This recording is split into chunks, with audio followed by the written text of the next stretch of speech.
Why do good people become cruel when they're in a crowd? How does the kindly neighbor transform into a violent rioter? What invisible force turns ordinary citizens into participants in atrocities they would never commit alone? Tonight, we continue our exploration of Jung's revolutionary psychology by venturing into one of its most disturbing yet illuminating territories, the dangerous psychology of the collective. Building on our previous discussions of the shadow, projection, the curse of consciousness, the anima, prophetic dreams, and the inflated ego, we now turn to a dimension of Jung's work that speaks directly to our current social and political realities. What you'll discover may fundamentally change how you understand group behavior, social movements, and even your own participation in collective activities. And by the end, you'll encounter Jung's most challenging revelation, one that offers a profoundly counterintuitive path to maintaining your humanity when surrounded by the dehumanizing force of the crowd. The vanishing individual when the crowd takes over. Have you ever observed how people's behavior changes dramatically in large groups? How the soft-spoken become loud, the cautious become reckless, the rational become emotional, the moral become cruel. This transformation isn't random or mysterious. Jung recognized it as evidence of a fundamental psychological principle. When individuals gather in large groups, consciousness becomes increasingly collective, and individual moral responsibility diminishes proportionally to the size of the group. As Jung wrote in The Archetypes and the Collective Unconscious, in a crowd, the individual becomes dominated by the collective mind, which is really nothing but a manifestation of the collective unconscious. The collective lowers the level of consciousness. This lowering of consciousness creates the conditions for what Jung called possession, the state where an individual becomes overtaken by unconscious archetypal forces, losing their personal judgment, ethical discernment, and psychological individuality in the process. Consider historical examples that demonstrate this pattern with horrifying clarity. Ordinary German citizens who individually expressed no particular hatred toward Jews participated in or stood by during the atrocities of Kristallnacht. Conventional American townspeople attended lynchings as social events, even bringing children in picnics. Typical college students in psychological experiments like Zimbardo's Stanford prison study rapidly descended into cruelty when placed in group situations with arbitrary power differentials. What explains these dramatic transformations? Jung proposed that they reveal something fundamental about human psychology, our innate vulnerability to what he called participation mystique, or unconscious identification with the group mind. This vulnerability has evolutionary roots. For most of human history, absolute loyalty to the tribe was essential for survival. Those who maintained too much individual judgment or questioned group decisions risked expulsion, often a death sentence in prehistoric environments. Our brains evolved powerful mechanisms for social conformity and group identification that can override individual moral reasoning in collective contexts. The result is what Jung called psychic infection, the rapid, unconscious transmission of emotional states and archetypal activations throughout a group.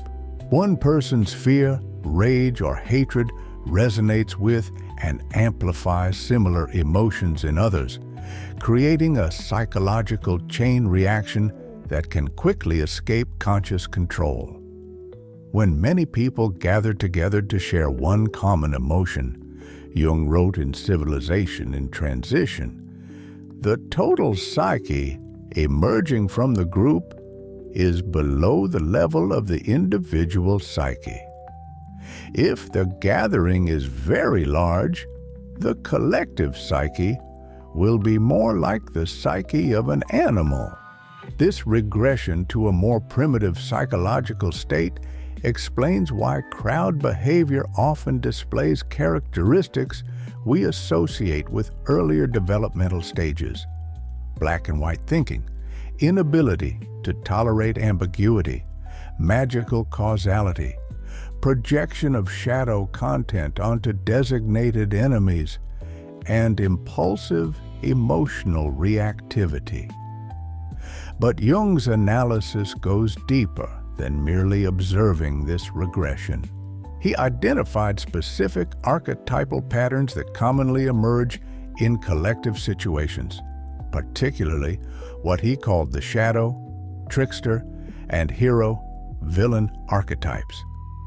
These powerful unconscious patterns provide ready-made psychological structures that can rapidly organize group emotion and behavior, often with destructive consequences. In our next section, we'll explore the specific archetypal possessions that Jung observed in collective situations and how they create the conditions for moral collapse. But first, consider this question. When have you personally experienced a change in your own behavior, judgment, or ethical standards while part of a group? What emotions or impulses emerged that might not have appeared if you'd been alone? Possessed by archetypes, the invisible drivers of collective behavior. Jung's most profound insight about collective psychology wasn't simply that people behave differently in groups. It was his identification of the specific archetypal patterns that take possession of individuals in collective contexts. Patterns that explain the disturbing predictability of crowd behavior across cultures and throughout history. What exactly did Jung mean by possession? In psychological terms, possession occurs when an unconscious complex or archetypal pattern takes over the personality, temporarily replacing the individual's normal consciousness with a narrower, more primitive psychological state. The person remains physically themselves, but becomes psychologically dominated by forces they neither recognize nor control. In collective situations, this possession often involves archetypal patterns from what Jung called the collective unconscious, the deepest layer of the unconscious psyche that contains universal human patterns inherited through our evolutionary history. These archetypes aren't just passive images, they're dynamic organizers of psychic energy that can rapidly structure group emotion and behavior when activated. The first and perhaps most dangerous form of collective possession involves what Jung called the shadow archetype, the disowned, rejected aspects of human nature that individuals and cultures push into unconsciousness. In group situations, this shadow material doesn't simply disappear. It gets projected onto designated others, who then become the focus of collective hatred, fear, or moral outrage. Consider how crowds almost invariably create enemies or scapegoats. Political rallies demonize opposing parties. Social movements identify villains responsible for collective problems. Religious groups fixate on sinners or heretics. Even sports fans direct intense hatred toward opposing teams. These projections allow the crowd to experience itself as purely good, righteous, or victimized, while disavowing its own capacity for the very qualities it condemns in others. As Jung wrote in Psychology and Religion, the psychological rule says that when an inner situation is not made conscious, it happens outside as fate.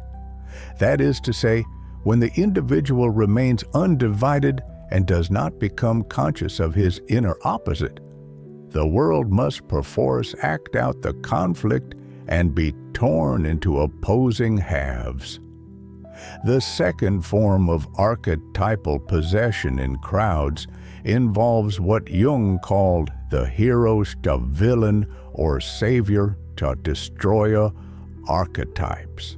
Groups rapidly elevate leaders to superhuman status, projecting onto them magical powers of salvation, protection, or transformation. These inflated projections create unrealistic expectations while simultaneously diminishing the group members' sense of personal responsibility. This dynamic explains why crowds often develop cult-like attachments to charismatic leaders while abandoning their normal critical faculties. It also explains the intense disillusionment and rage that inevitably follow when these leaders fail to fulfill impossible expectations. The savior rapidly transforming into destroyer in the collective imagination. The third pattern involves the trickster archetype, the destabilizing force of chaos, disruption, and boundary violation. In crowd situations, inhibitions and normal social constraints weaken, releasing trickster energy that can manifest as property destruction, norm violation, or transgressive behavior that individuals would never engage in alone.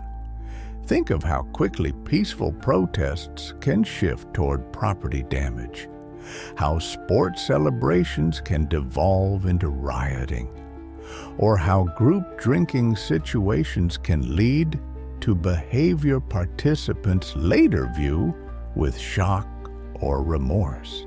The trickster represents the shadow side of social order itself, the anarchic impulse that both threatens and renews calcified social structures. What makes these archetypal possessions particularly dangerous is that they operate largely outside awareness. People experiencing them don't think, "I'm currently possessed by the shadow archetype and projecting my disowned aggression onto an out-group." They feel absolute certainty in their righteous anger, complete justification for their actions, and unquestioning loyalty to the group narrative. As Jung noted in The Symbolic Life, there is, in my opinion, no tenable argument against the hypothesis that psychic functions, which could just as well be conscious, are actually unconscious, because consciousness must always be a matter of choice, being by its nature limited. This limited nature of consciousness creates vulnerability to possession in even the most educated, sophisticated individuals. Intellectual development offers little protection against archetypal possession if the person lacks what Jung called psychological mindedness, the capacity to recognize and relate consciously to unconscious content, rather than being overtaken by it. In our next section, we'll explore how these patterns of archetypal possession lead to the most disturbing aspect of collective psychology, the suspension of individual moral conscience in group situations. But first, consider this question. Can you identify moments in your own experience when you might have been temporarily possessed by archetypal patterns in a group context? What emotions, beliefs, or behaviors emerged that seem in retrospect unlike your normal individual consciousness? The vanishing conscience, moral collapse in groups. We now arrive at the most disturbing dimension of Jung's analysis of collective psychology, the phenomenon he identified as the suspension of individual moral conscience in group situations. This isn't merely about people behaving badly in crowds. It's about the temporary dissolution of the psychological structures that make moral reasoning possible in the first place. As Jung wrote in Civilization in Transition, the collective is a sea in which the individual soul and its conscience can drown. What exactly happens to conscience in collective contexts? Jung identified several specific psychological mechanisms that explain this moral collapse. First, responsibility becomes diffused. In groups, the sense of personal accountability that normally constrains behavior weakens dramatically. When everyone seems to be participating in an action, no one feels fully responsible for it. This diffusion creates a state that psychologists now call de-individuation, the reduced self-awareness and decreased concern for social evaluation that occurs in group situations. Consider the difference between how you might behave if you were the sole person witnessing someone in distress versus being one member of a large crowd observing the same situation. Research consistently shows that the larger the group of bystanders, the less likely any individual is to offer help. Not because people in groups are inherently less compassionate, but because personal responsibility becomes fatally diluted. Second, normal empathy becomes blocked through what Jung called psychic numbing. The archetypal possessions we explored in the previous section create psychological distance between the group and its designated outgroups or enemies. This distance short-circuits the natural human capacity for empathic recognition, allowing for cruelty that would be impossible in direct individual human encounters. Think about how easily abstract categories like the enemy, those people, or them replace recognition of shared humanity in group contexts. Once this categorization occurs, empathic concern can be switched off with disturbing ease, even in otherwise compassionate individuals. Third, moral reasoning becomes replaced by what Jung called participation mystique, the unconscious merger with group identity that subordinates individual judgment to collective emotion. In this state, right and wrong are determined not by personal ethical principles, but by loyalty to the group.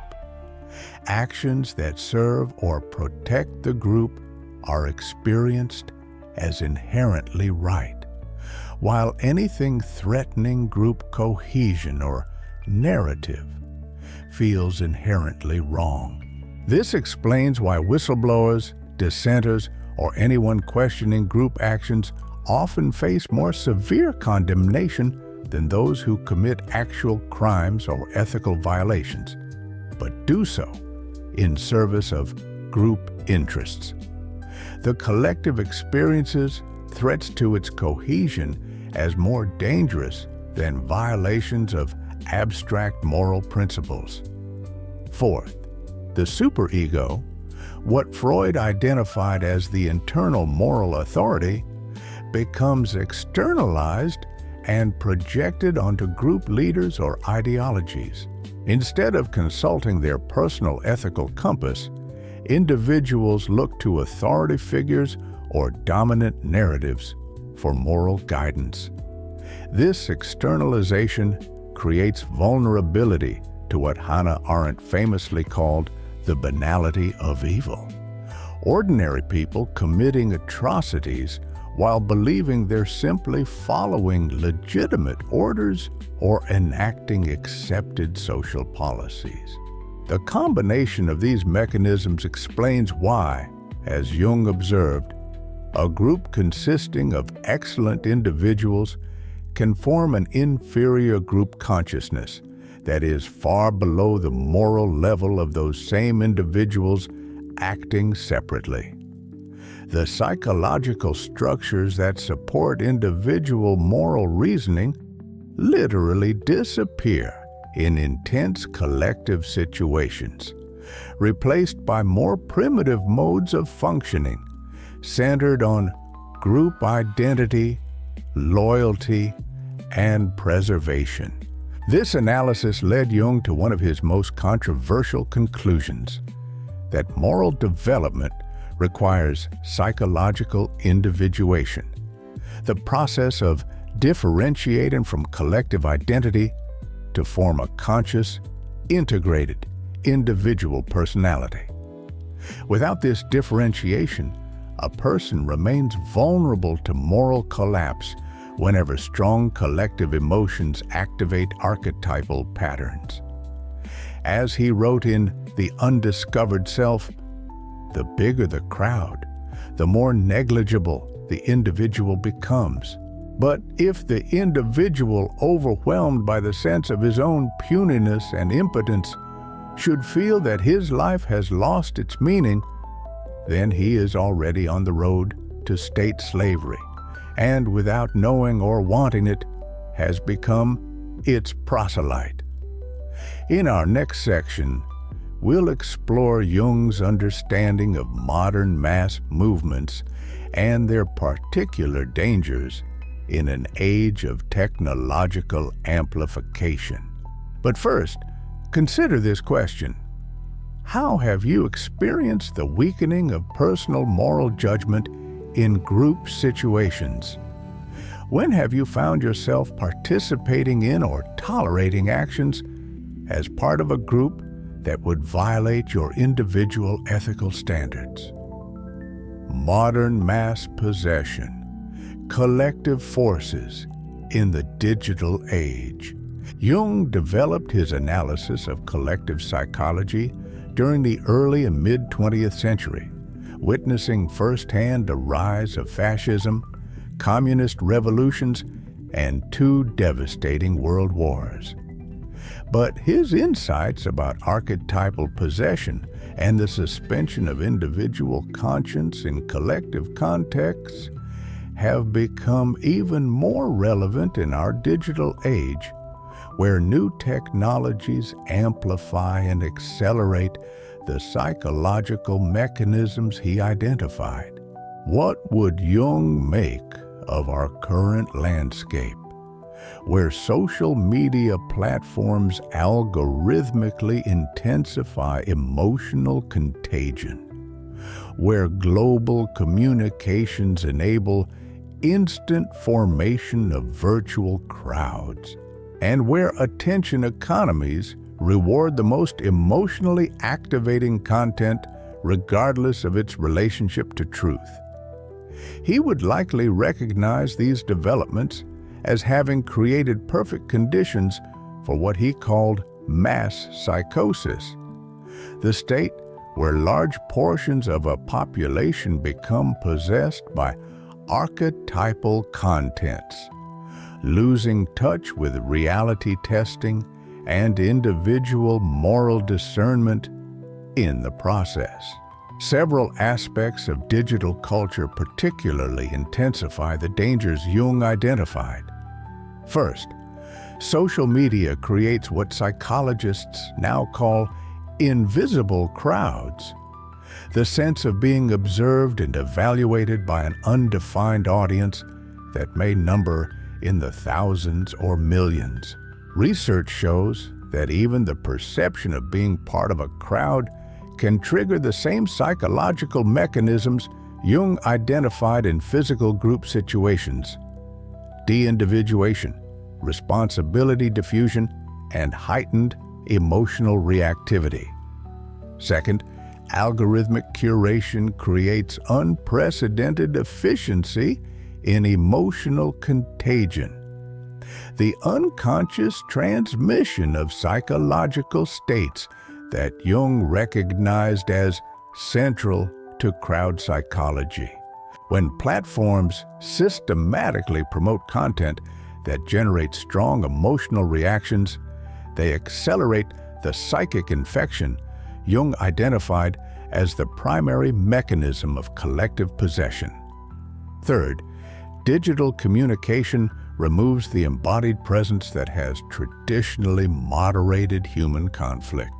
When we encounter others only through text or images rather than in physical presence, empathic recognition weakens, making dehumanization of outgroups even easier than in traditional collective contexts. Fourth, constant connectivity creates what social psychologists call continual partial attention, a fragmented cognitive state that reduces capacity for the focused reflection necessary for independent moral reasoning. This fragmentation leaves people increasingly vulnerable to archetypal possession, as the psychological resources needed to maintain individual consciousness in the face of collective emotions become depleted. Jung would likely view these conditions as having created unprecedented vulnerability to collective possession, particularly by the shadow and trickster archetypes.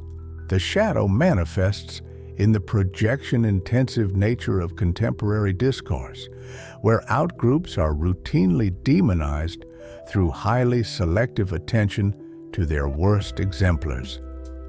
The trickster appears in the destabilization of shared truth standards and the erosion of institutional trust, creating conditions where chaos, deception, and boundary violation flourish.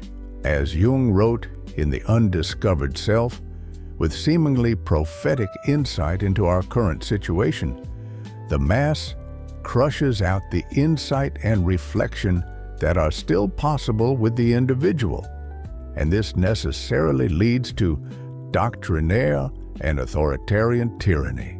If ever the constitutional state should succumb to a fit of weakness, this analysis might seem hopelessly pessimistic.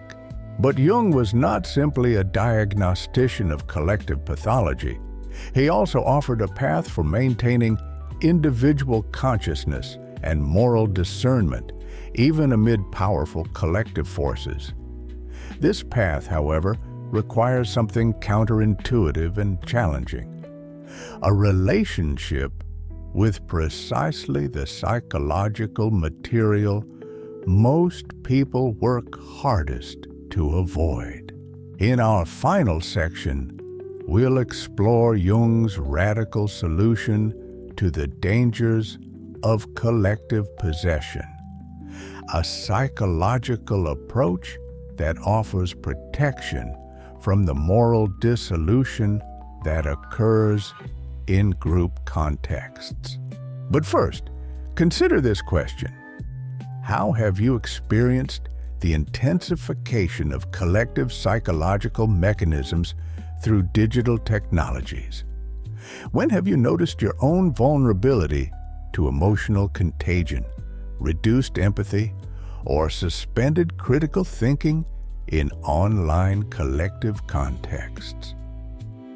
The inner monster, Jung's radical solution to collective possession. We've explored the disturbing patterns Jung identified in collective psychology: archetypal possession, suspension of individual conscience, and vulnerability to mass psychosis. Now, we arrive at his most challenging and counterintuitive insight, the revelation that transforms our understanding of how to maintain humanity amid the dehumanizing forces of the crowd. Jung's radical proposition is this: the only reliable protection against becoming possessed by collective forces is conscious relationship with your own inner darkness, the disowned, rejected aspects of yourself that he called the shadow.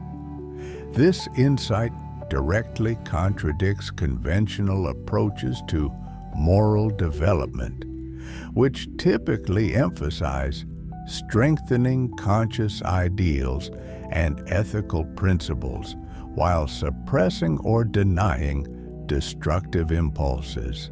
Jung discovered that this conventional approach actually increases vulnerability to collective possession rather than preventing it. Why? Because whatever we refuse to acknowledge in ourselves doesn't simply disappear. It gets pushed into the unconscious, where it remains active but outside conscious control.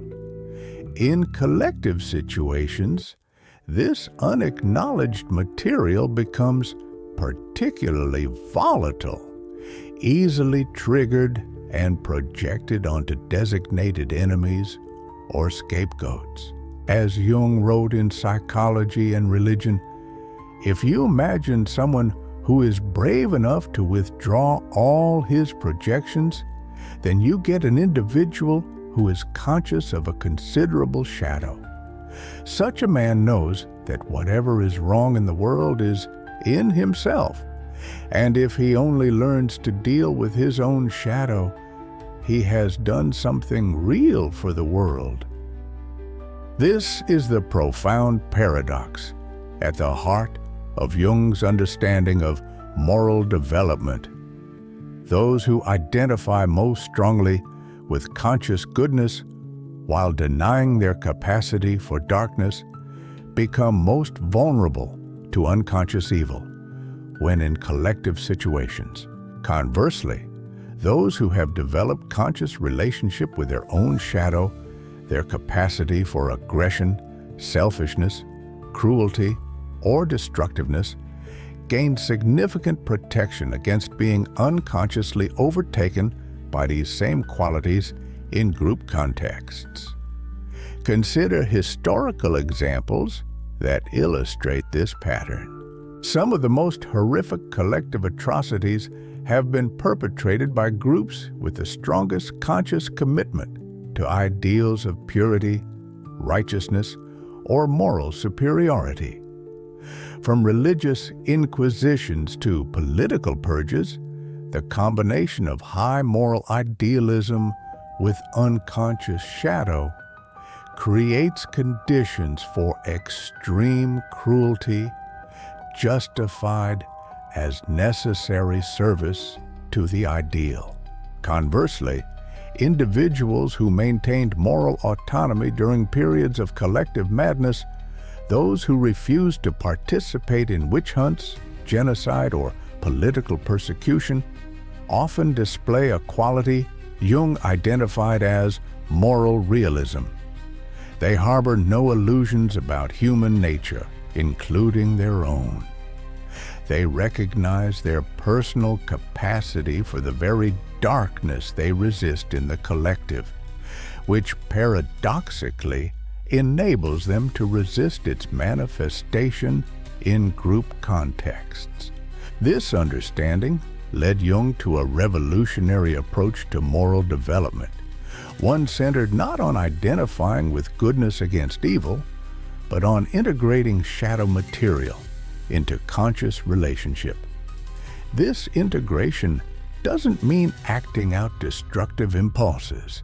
It means acknowledging these impulses, understanding their psychological function, and developing conscious relationship with them rather than projecting them onto others. As Jung explained in The Philosophical Tree, no one can become conscious of the shadow without considerable moral effort. To become conscious of it involves recognizing the dark aspects of the personality as present and real. The practical implications of this insight are profound. It suggests that genuine moral development isn't primarily about strengthening conscious ideals or principles, though these have their place. It's about developing what Jung called shadow consciousness, the capacity to recognize and relate to the full spectrum of human potentials within yourself, including those that contradict your conscious values and self-image. This shadow consciousness creates immunity to what Jung called participation mystique, the unconscious merger with group identity that suspends individual moral discernment. When you know your own capacity for darkness, you become far less susceptible to unconscious participation in collective shadow projections. You recognize the external demonization of outgroups as a psychological process, rather than an objective reality, creating space for independent judgment even amid intense collective emotions. As Jung wrote in the Archetypes and the collective unconscious, the shadow is a living part of the personality, and therefore wants to live with it in some form. It cannot be argued out of existence or rationalized into harmlessness. This brings us to the final revelation of Jung's approach to collective psychology. The individual who has integrated their shadow not only gains protection against collective possession, but becomes a healing force within collective contexts, precisely because they do not participate in the unconscious projection of shadow material onto designated enemies or scapegoats. Such individuals maintain what Jung called psychological citizenship, the capacity to participate in collective life without surrendering individual consciousness or moral autonomy. They can engage with groups without being unconsciously merged with them, contribute to collective endeavors without becoming possessed by collective emotions, and maintain critical perspective even when surrounded by archetypal activations. In a world increasingly dominated by powerful collective forces and technological amplification of crowd psychology, this capacity for psychological citizenship becomes not merely a personal developmental achievement, but a crucial contribution to collective healing and balance. Individual consciousness, the antidote to collective madness. We began with a disturbing question: why do good people become cruel when in a crowd? We've explored Jung's penetrating analysis of collective psychology, the mechanisms of archetypal possession, the suspension of individual conscience in groups, and the intensification of these patterns in our digital age. Now we arrive at his ultimate insight, one that completely transforms how we might approach both personal development and social participation. The antidote to collective madness isn't found in stronger group identification, better ideologies, or more assertive leaders. It lies in the development of genuine individual consciousness through the integration of shadow material that most moral development approaches encourage us to deny. This perspective challenges our conventional understanding of both individuality and morality. True individuality, in Jung's view, isn't found in superficial differentiation through consumer choices, personal style, or social identity.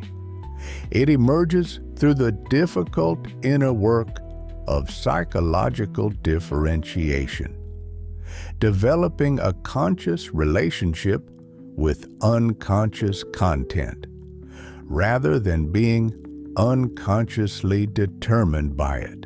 Similarly, genuine morality isn't achieved through identification with abstract principles or ideals while projecting all contradicting qualities onto designated enemies. It develops through the often painful process of recognizing the full spectrum of human potentials within yourself, including those that contradict your conscious values and self-image. As Jung wrote in The Undiscovered Self, the individual who is not anchored in God can offer no resistance on his own resources to the physical and moral blandishments of the world. For this, he needs the evidence of inner, transcendent experience, which alone can protect him from the otherwise inevitable submersion in the mass. This inner, transcendent experience comes precisely through the confrontation with shadow material that most approaches to spiritual and moral development encourage us to avoid. By facing and integrating the disowned aspects of your humanity, you discover what Jung called the self, the organizing center of the total personality that transcends the limited perspective of the ego while including it within a larger wholeness. This integration doesn't mean you become immune to collective influence altogether. Jung recognized that humans are inherently social beings who necessarily participate in collective life. But it does create the capacity for what he called conscious participation, engagement with groups that maintains individual awareness and moral discernment rather than surrendering them to collective possession. The practical implications of this understanding are profound for how we approach both personal development and social engagement. First, it suggests that genuine moral development requires psychological work traditionally considered outside the domain of ethics. Dream analysis, shadow work, active imagination, and other methods for developing conscious relationship with unconscious content. Without this psychological foundation, even the noblest ethical principles provide little protection against collective possession. Second, it indicates that social healing requires individual psychological work rather than just collective action. As Jung noted in Civilization in Transition, if the individual is not truly regenerated in spirit, society cannot be either, for society is the sum total of individuals in need of redemption. Third, it offers a path of responsible participation in collective life that avoids both naive immersion in group identity and cynical withdrawal from social engagement. By maintaining psychological differentiation, you can contribute to collective endeavors without becoming unconsciously merged with them, and resist destructive collective patterns without demonizing those caught in them. Finally, it provides a profound reframing of what it means to be a moral agent in a world of powerful collective forces. The truly moral individual isn't one who identifies completely with goodness while projecting all evil outside. It's one who has developed consciousness of both the light and shadow within themselves, and from this integration maintains the capacity for independent judgment and ethical discernment even amid intense collective emotions. As you move forward from this exploration of Jung's insights into collective psychology, consider this question. How might your approach to both personal development and social participation change if you recognized that the path to maintaining your humanity in collective contexts lies not in denying your capacity for darkness, but in developing conscious relationship with it? Remember Jung's core insight. The only way to avoid becoming a monster in the crowd is to acknowledge and integrate the monster within yourself. This paradoxical truth offers not just protection against collective possession, but the foundation for genuine moral development in a world increasingly dominated by the dangerous psychology of crowds. What aspects of your own shadow might you need to acknowledge and integrate to maintain your individual consciousness amid the powerful collective forces of our time? And how might this integration transform not just your own psychological life, but your capacity to contribute healing rather than further division to our collective existence?